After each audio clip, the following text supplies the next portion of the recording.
আসসালামু আলাইকুম। আমি ডাক্তার মোহাম্মদ মাহবুবুর রহমান, মেডিসিন বিভাগের রেজিস্ট্রার হিসেবে কর্মরত আছি ঢাকা মেডিকেল কলেজ হাসপাতালে।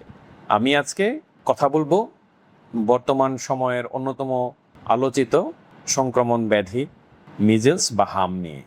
কোভিড পরবর্তী সময়ে বৈশ্বিক টিকা ব্যবস্থার ডিসরাপশন বা ভেঙে পড়ার জন্য মানুষের এবং জনগণের স্বাস্থ্য ব্যবস্থা এবং রোগ প্রতিরোধ ক্ষমতার ব্যাপক পরিবর্তন লক্ষ্য করা যাচ্ছে।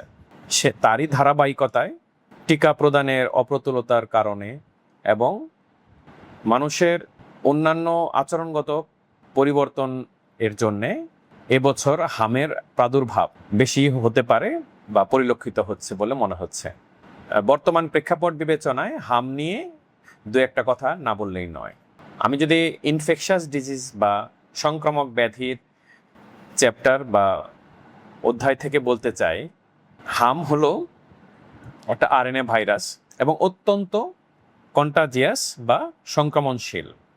এই ভাইরাসটি সাধারণত রেসপিরেটরি ড্রপলেট বা শ্বাস প্রশ্বাসের মাধ্যমেই বেশি ছড়ায় এবং বেশিরভাগ ক্ষেত্রে আমাদের এটার বিরুদ্ধে প্রাকৃতিকভাবেই এক ধরনের ইমিউনিটি বা রোগ প্রতিরোধ ক্ষমতা শরীরের ভেতরে তৈরি হয়ে যায় বিধায় পরবর্তী সময়গুলোতে যখন এর প্রাদুর্ভাব দেখা দেয় তখন এর তীব্রতা অতটা লক্ষ্য করা যায় না।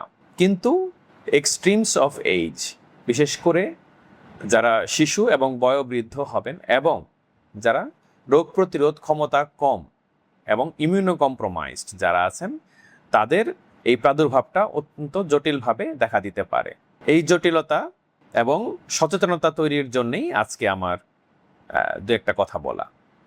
বিশ্বে এখন পর্যন্ত WHO আমাদের বিশ্ব স্বাস্থ্য সংস্থা আমাদের গভর্নিং বডি হিসেবে বিবেচিত হয় এবং আমাদের উপমহাদেশ, ভারতীয় উপমহাদেশ এবং এই অঞ্চলটা অত্যন্ত হামপ্রবণ বলে তারা 2016 সালে ঘোষণা দিয়েছিল।